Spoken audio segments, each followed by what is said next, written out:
On March 4th, the Bulma tribe, which is very similar to Maskman in my opinion, has an Emperor Leghorn, a Princess Jarman, a Samurai Zimba, and finally Dr. Letta. Finally they awaken from their seal thanks modern pollution and the destruction of nature by man, which weakened the power of the fairies that helped humans 2,000 years ago, and now help Dr. Desai, who was a car enthusiast. He made the Turbo Robot and all the Zords in this series based on cars approaching the 5 students chosen to form the Speed Squad. At their same school on May 27, Hikaru Nagaraboshi appeared, who is a disguise of Yamimaru, a half-breed of Boma and human blood but renegade by both sides. He teams up with another mixed race, Sayoko or Kirika, who plot together against the villains. The generals fall one by one, starting in episode 28 at September 2nd, when the Turbo Robot's combination magic is prevented, requiring the construction of a second Zord of this Sentai, the Turbo Ugger, as well as a new base, Turbo Builder. Through the Super Turbo Robot, Zimba, Jarman and Letta are destroyed, while their leader, Inik 39 of November 24, fell thanks to a plan by the half-breed, Bulma, who trapped the Red Ranger and Leghorn in the same place, but the day is saved with the activation of the Super Turbo Builder, the final mecha of this series. The fight against the Boma continues without Leghorn until January 19, 1990, when in episode 46 he reveals that he was recovering and evolves by stealing the energy of the Boma couple in the Turbo Rangers. In the middle of this, Koshim, Kirika's father, appears and manages to recover her and Yamimaru's powers, and brings with him the truth about the two of them. If they join the Speed Squad, they would be able to prevent Neo Leghorn from opening the seal that will release the most powerful Boma beast and eradicate these villains. This occurs in the last episode on February 23, when the heroes have their youth graduation, while the mixed-race couple begins to live in peace among humans. In the following series we have the Zone Army, the one with the Captain Garoa, the swordsman Billion and the scientist Dildora, who go out across the galaxy conquering planets so that their Empress Meadow can achieve eternal life. In the middle of this journey, they separate a family from Earth who was studying on another planet, and 20 years later, on March 2nd, they head towards Earth to become the 1000th planet dominated. The only hope is these 5 orphan children, who are now teachers and form the Earth Squad Fifman with their 5 robo using the technology left by their parents.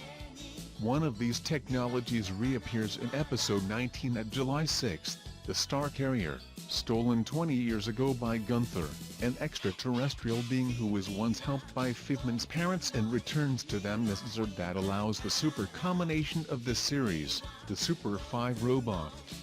In episode 28 at September 7th there is the arrival of Commander Chevalier, who came to assume the zone captaincy after several failures, acting mainly through his charm and chivalry. This guy almost destroyed the base of the Sentai in the next ep, but luckily they activate Max Magma mode. In episode 37 at November 6th, the Red Ranger needed to implement the team's armor through the Vivitector, the first power-up in the history of the Super Sentai. The final stretch begins in episode 46 on January 25, 1991, with the fall of Billion and Dildora. In the following episode Chevalier dies, and the truth behind Meadow, the Volgire monster who desperately wanted a wife, killed a girl and used her own body to command Zone, and the only material capable of weakening him are the Sidon flowers, from the planet where the parents of Earth Squad were the entire time. After the body used by Volgire rots and the villain dies, the Fifmen leave Earth to rescue the parents who finally discover they are alive. On February 15, the Viramore group comes from another dimension and attacks a space military base that was testing the so-called Birdonic waves. They kidnap Ree, the Red Ranger's wife who thought she had died, and make her a command of evil, Maria, alongside Tran and the Grey Robot. All of this is the work of Ratigan, the leader who even betrayed his own boss, Empress Juzo, to take over Viram's command. The only alternative is to look for other people who were hit by the Birdonic waves and come together as a Superman Squad Jetman, but making this team cohesive was difficult, and this begins the soap opera that is this Sentai, the pink like the red, The black like the pink. It's a very interesting series. In the 5th episode, at March 15, when flying their jets, they form the Jetticus. The second Megazord, Jet Garuda, appears in episode 23 at July 19, as an arsenal of the Dimension Warriors, a trio of survivors from another world attacked by Verum and end up murdered, leaving the Superman squad to combine their mechas in the Great Icarus.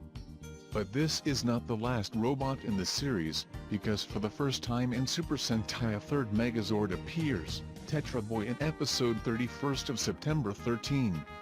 The context at this point in the series was that of a broken team, in the middle of several fights, including the revelation of the truth about Maria being Re, and the transformation of the little villain Tran into Tranza. He wanted to be more respected among his peers, but ends up going over Radiguet, who helps the Jetmen themselves to get rid of the mess in episode 47 at January 17, 1992. In the following Maria is infected by Radiguet with a new power that transforms her into a blood-dependent vampire, while the Red Ranger tries one last time to save her, but it is in vain because she finally remembers that she is a Re and ends up with herself as only alternative. He was filled with hatred and goes alone to face the Verum boss, while our favorite Black Ranger resolves his final fight against his rival, the Grey Robot, on February 7th. In the last episode the whole team finally puts an end to Radiguet, and we have an ending worthy of a soap opera, complete with marriage and even death, but I'm not going to comment on that because the ending of the Sentai is too tense. In the next video we will start the batch of the first Sentais to be adapted for Power Rangers, JA9.